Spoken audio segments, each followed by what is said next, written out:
ചരിത്രത്തിലെ എക്കാലവും വലിയ കൊടും ക്രൂരതയുടെ ഉദാഹരണമായ നീലായി കൂട്ടക്കൊല അരങ്ങേറിയ രാജ്യം ഏത്? ചരിത്രത്തിലെ എക്കാലവും വലിയ കൊടും ക്രൂരതയുടെ ഉദാഹരണമായ ഏതാണ് നീലായി കൂട്ടക്കൊല അരങ്ങേറിയ രാജ്യം ഏതാണ് ഉത്തരം? അത് വിയറ്റ്നാം. എവിടെയാണ്? വിയറ്റ്നാം. അടുത്ത ചോദ്യം, ഇന്ത്യൻ സ്വാതന്ത്ര്യ സമര ചരിത്രത്തിലെ ഏറ്റവും രക്തരൂക്ഷിതമായ സംഭവം ഏത്? ഇന്ത്യൻ സ്വാതന്ത്ര്യ സമര ചരിത്രത്തിലെ ഏറ്റവും രക്തരൂക്ഷിതമായ സംഭവം ഏത്? ഏതാണ്? ജാലിയൻ വാലാബാഗ് കൂട്ടക്കൊല. ഏതാണ്? ജാലിയൻ വാലാബാഗ് കൂട്ടക്കൊല. അടുത്ത ചോദ്യം, IRDPക്ക് രൂപം നൽകിയത് ഏത് പഞ്ചവത്സര പദ്ധതിയിലാണ്? IRDPക്ക്, ചോദ്യം ശ്രദ്ധിക്കണേ, IRDPക്ക് രൂപം നൽകിയത് ഏത് പഞ്ചവത്സര പദ്ധതിയിലാണെന്ന് ചോദിച്ചാൽ ഉത്തരം ഏതാണ്? 6ാം പഞ്ചവത്സര പദ്ധതി. ഏതാണ്? 6ാം പഞ്ചവത്സര പദ്ധതി. അടുത്ത ചോദ്യം, ചുപ്പുക്കുട്ടി നായർ എന്നറിയപ്പെടുന്ന കേരള നവോത്ഥാന നായകൻ ആര്? എങ്ങനെയാ? ചുപ്പുക്കുട്ടി നായർ എന്നറിയപ്പെടുന്ന കേരള നവോത്ഥാന നായകൻ ആരെന്ന് ചോദിച്ചാൽ ഉത്തരം ആരാണ്? തപോവന സ്വാമികൾ. ആരാണ്? തപോവന സ്വാമി. അടുത്ത ചോദ്യം നോക്കാം. 1923 കെനിയയിൽ ഇന്ത്യക്കാരുടെ സ്വാതന്ത്ര്യ സമരത്തെ അനുകൂലിച്ച് ബെർലിനിൽ പൊതുസമ്മേളനം വിളിച്ചുകൂട്ടിയ നവോത്ഥാന നായകൻ ആര്? ചോദ്യം ശ്രദ്ധിക്കണേ. 1923 കെനിയയിലെ ഇന്ത്യക്കാരുടെ സ്വാതന്ത്ര്യ സമരത്തെ അനുകൂലിച്ച് ബെർലിനിൽ പൊതുസമ്മേളനം വിളിച്ചുകൂട്ടിയ നവോത്ഥാന നായകൻ ആരെന്ന് ചോദിച്ചാൽ ഉത്തരം ആരാണ്? അത് ചെമ്പകരാമൻ പിള്ളയാണ്. ആരാണ്? ചെമ്പകരാമൻ പിള്ള. അടുത്ത ചോദ്യം, ആദ്യമായി മലയാളത്തിൽ പുസ്തക രചന നടത്തിയ മുസ്ലിം നവോത്ഥാന നായകൻ ആര്? ആദ്യമായി മലയാളത്തിൽ പുസ്തക രചന നടത്തിയ മുസ്ലിം നവോത്ഥാന നായകൻ ആരെന്ന് ചോദിച്ചാൽ ആരാണ്? അത് മക്തിത്തങ്ങൾ. ഓപ്ഷൻ സി, മക്തിത്തങ്ങളാണ് ഉത്തരമായിട്ട് വരുന്നത്. അടുത്ത ചോദ്യം, കേരളത്തിലെ ആദ്യ വനിതാ മാസിക ഏത്? കേരളത്തിലെ ആദ്യ വനിതാ മാസിക ഏതെന്ന് ചോദിച്ചാല് ഉത്തരം ഏതാണ്? കേരളീയ സുഗുണബോധിനി. ഏതാണ്? കേരളീയ സുഗുണബോധിനിയാണ് എന്ത്? കേരളത്തിലെ ആദ്യത്തെ വനിതാ മാസികയായിട്ട് പറയുന്നത്. അടുത്ത ചോദ്യം, മാപ്പിള കലാപങ്ങൾ അന്വേഷിക്കാൻ നിയോഗിക്കപ്പെട്ട ജഡ്ജി ആര്? മാപ്പിള കലാപങ്ങള് അന്വേഷിക്കാൻ നിയോഗിക്കപ്പെട്ട ജഡ്ജി ആരെന്ന് ചോദിച്ചാൽ ആരാണ്? TL സ്ട്രേഞ്ച് ആണ്. ഉത്തരം TL സ്ട്രേഞ്ച്. അടുത്ത ചോദ്യം, കേരള നിയമസഭയിലെ ആദ്യത്തെ പ്രോടൈം സ്പീക്കർ ആരായിരുന്നു? കേരള നിയമസഭയിലെ ആദ്യത്തെ പ്രോടൈം സ്പീക്കർ ആരെന്ന് ചോദിച്ചാൽ ആരാണ്? റോസമ്മ പുന്നൂസ്. ആരാണ്? റോസമ്മ പുന്നൂസ്. അടുത്ത ചോദ്യം നോക്കാം. രാജ്യാന്തര ദിനാങ്കരേഖ കടന്നു പോകുന്ന കടലിടുക്ക് ഏത്? രാജ്യാന്തര ദിനാങ്കരേഖ കടന്നു പോകുന്ന കടലിടുക്ക് ഏതെന്ന് ചോദിച്ചാൽ ഏതാണ്? ബെറിങ് കടലിടുക്കാണ്. ഏതാണ്? ബെറിങ് കടലിടുക്കാണ്.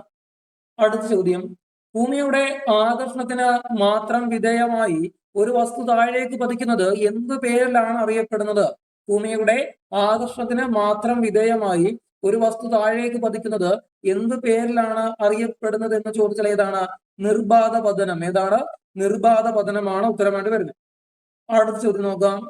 മരുഭൂമിയെ കുറിച്ചുള്ള പഠനം ഏത് പേരിലാണ് അറിയപ്പെടുന്നത്? മരുഭൂമിയെ കുറിച്ചുള്ള പഠനം ഏത് പേരിലാണ് അറിയപ്പെടുന്നത്? എറിമോളജി. എങ്ങനെയാണ്? Option B, eremology. എന്തിനെ കുറിച്ചുള്ളതാണ്? മരുഭൂമിയെ കുറിച്ചുള്ള പഠനം. അടുത്ത ചോദ്യം നോക്കാം. ഐക്യരാഷ്ട്രസഭയുടെ സെക്രട്ടറി ജനറലിന്റെ ഔദ്യോഗിക കാലാവധി എത്ര? ഐക്യരാഷ്ട്രസഭയുടെ സെക്രട്ടറി ജനറലിന്റെ ഔദ്യോഗിക കാലാവധി എത്രയാണ്? അത് 5 വർഷമാണ്. എത്രയാണ്? 5 വർഷം. ഓക്കെ. അടുത്ത ചോദ്യം നോക്കാം. നെപ്പോളിയന്റെ പരാജയത്തോടെ പ്രശസ്തമായ വാട്ടർലൂ യുദ്ധം നടന്ന വർഷം അല്ലെ?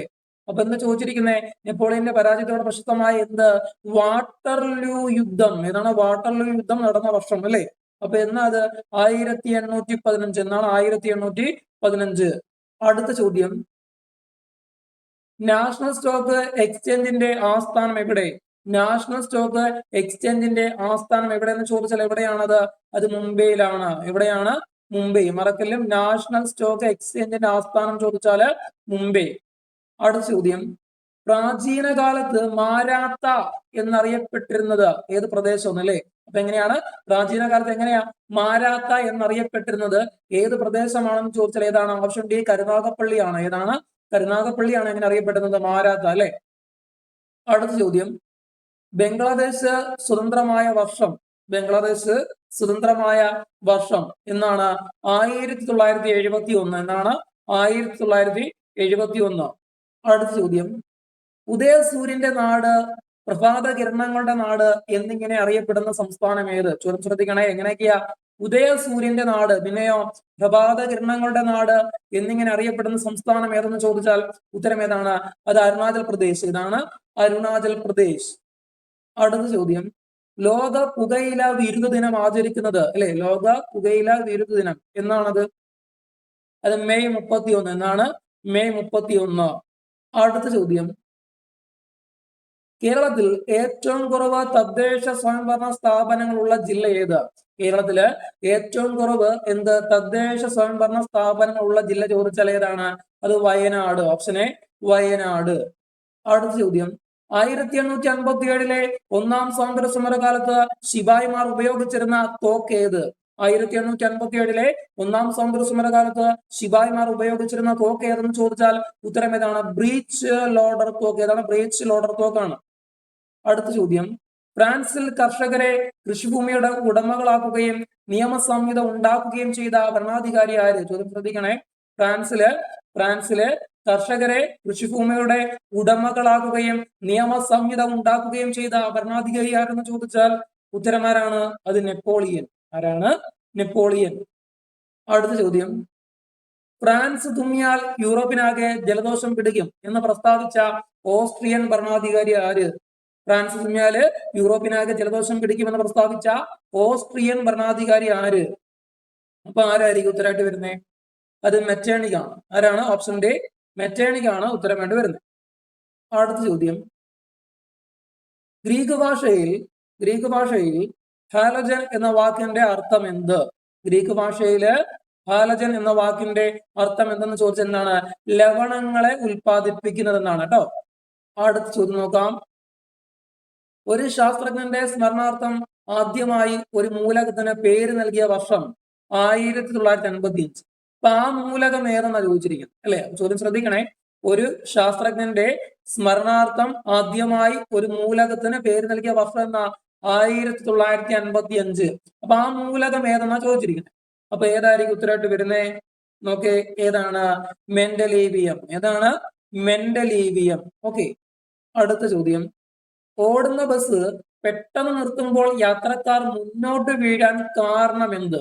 ഓടുന്ന ബസ് പെട്ടെന്ന് നിർത്തുമ്പോൾ യാത്രക്കാർ മുന്നോട്ട് വീഴാൻ കാരണമെന്ത് എന്ന് ചോദിച്ചാല് ഉത്തരം എന്താണ്?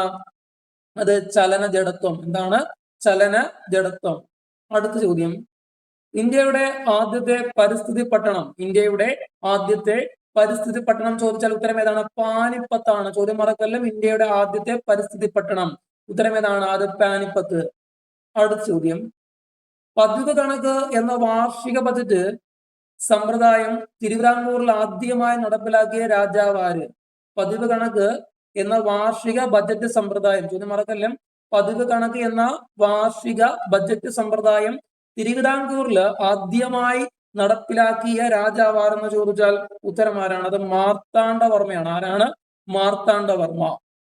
അടുത്ത ചോദ്യം, നാം ഇരുവശങ്ങളിലുമുള്ള ഭൂവിവരങ്ങൾ സഞ്ചരിക്കുന്ന പാതയെ ഉൾപ്പെടുത്തി തയ്യാറാക്കുന്ന ഭൂപടം, അല്ലെ?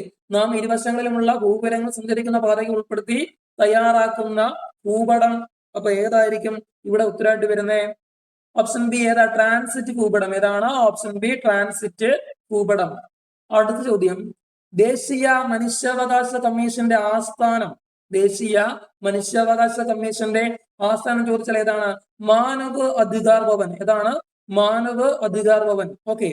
അടുത്ത ചോദ്യം നോക്കാം, അമേരിക്കൻ ഐക്യനാടുകളിൽ താമസിക്കുന്ന മനുഷ്യരുടെ ശാരീരിക സവിശേഷതകളുടെ അടിസ്ഥാനത്തിലുള്ള വർഗീകരണം ഏത്? അമേരിക്കൻ ഐക്യനാടുകളിൽ താമസിക്കുന്ന മനുഷ്യരുടെ ശാരീരിക സവിശേഷതകളുടെ അടിസ്ഥാനത്തിലുള്ള വർഗീകരണം ഏതെന്ന് ചോദിച്ചാല് ഓപ്ഷൻസ് നോക്കിയേ. ഇവിടെ ഏതായിരിക്കും ശരിയായ ഉത്തരം എന്ന് പറയുന്നത്? Option D. ഏതാ? കോക്കസോയിഡ്. ഏതാണ്? കോക്കസോയിഡ്. ഓക്കെ. അപ്പൊ ചോദ്യം ശ്രദ്ധിക്കണേ.